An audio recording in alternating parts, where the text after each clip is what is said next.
Alors que la Coupe du monde de football au Brésil bat son plein, l'Europe se penche sur les matchs sportifs truqués et le Parlement européen met en garde contre la corruption.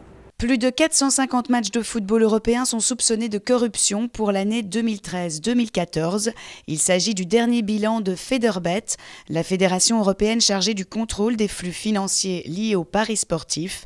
C'est 2 fois plus que ce qu'avait détecté Europol, l'Office européen de police, entre 2008 et 2011. Marc Tarabella, eurodéputé socialiste chargé de la question au Parlement européen, s'inquiète surtout de l'ampleur du phénomène qui atteint les divisions inférieures. Le niveau de contrôle en est la raison principale, mais pas seulement. Parce que c'est plus difficilement détectable, il n'y a pas de caméra autour du terrain, il y a moins de spectateurs, mais aussi il est plus facile de soudoyer l'un ou l'autre joueur ou dirigeant dans des divisions inférieures. Les matchs pointés du doigt dans le rapport concernent surtout ceux issus des tours préliminaires de la Ligue des Champions et de l'Europa League, entre équipes peu connues et souvent issues des pays de l'Est de l'Union, où les joueurs sont mal payés et donc plus facilement corrompus.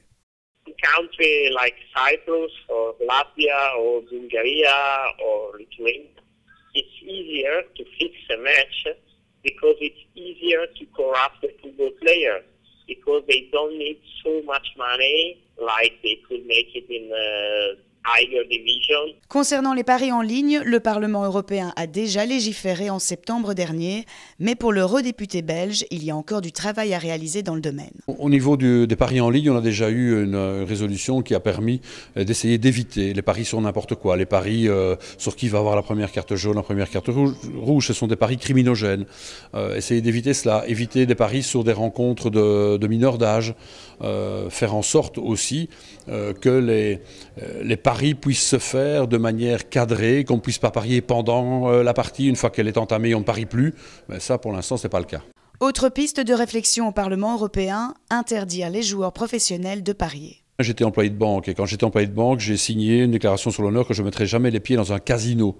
De la même manière, un joueur de football ne doit pas pouvoir parier sur sa discipline. S'il parie sur les chevaux, pas de souci, il peut le faire, mais sur sa discipline, sur ces championnats dans lesquels il joue, ça me paraît malsain, effectivement, et donc il devrait pouvoir y avoir la même règle pour les footballeurs. Une règle qui n'est pas commune à tous les pays membres de l'Union européenne.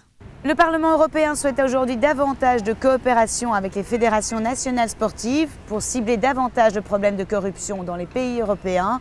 Ceci dit, on parle de football parce que c'est le sujet phare du moment avec la Coupe du Monde, mais la fraude existe dans d'autres disciplines sportives.